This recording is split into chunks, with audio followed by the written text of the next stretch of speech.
Decals Master by J. De Guzman. Ayan, Decals Master. J. De Guzman, Decal Master, San Pedro dos Magalong Pampanga.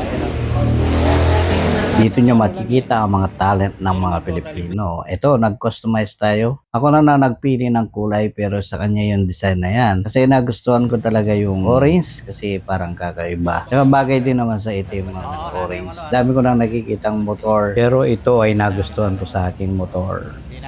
Yan hindi po tigalinis yan ha. Kung nakikita yung baka, akala nyo tigalinis yan. Oh no! Yan po yung gumagawa ng decals. Ayan o. Nandito na tayo sa kanya shop. Ayan, inaayos niya yung flarings. Pinupunasan niya mabuti. Ito yung kinustomize natin. Ito yung napili nating kulay na gusto natin para sa ating motor. Ayan yung kanyang mga machine. Yan po yung binabayaran at yung talent ng gumagawa. Hindi po yung materials. Yung materials, konti lang yan.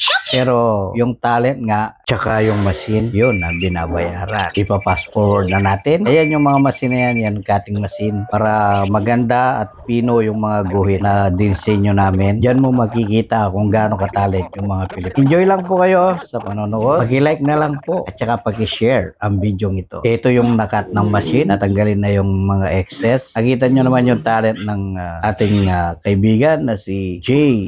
De Guzman dito sa may San Pedro dos Magalong, Pampanga. Tubo po siya ng Nueva Ecija kung hindi ako nagkakamali. Marami din silang tindahan or shop.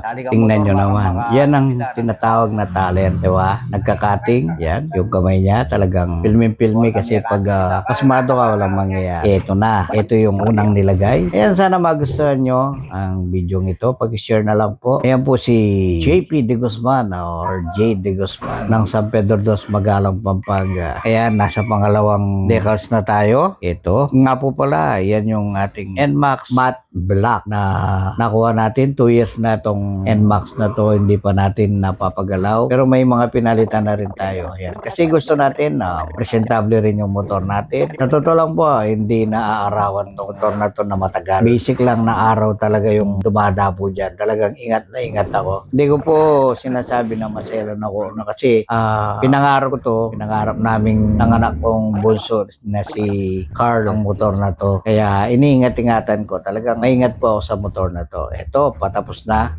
Parang isang decals na lang yung ilalagay, yung nakalagay na limited edition. Samahan nyo po kami dito sa ating panibagong kulay ng ating motor or panibagong decals para maangas. Sa totoo lang po kasi ang daming mga matte black dito sa may Magalong, Pampanga. Ayan. Kaya pinalagyan natin para pag nagkatabi-tabi sila, kakaiba naman yung atin. Hindi tayo mahirapan maghanap. This is the final. Ayan.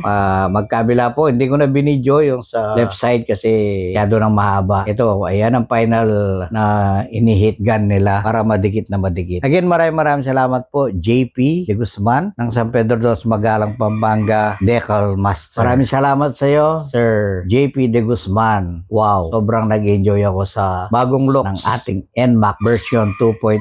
God bless po and God first.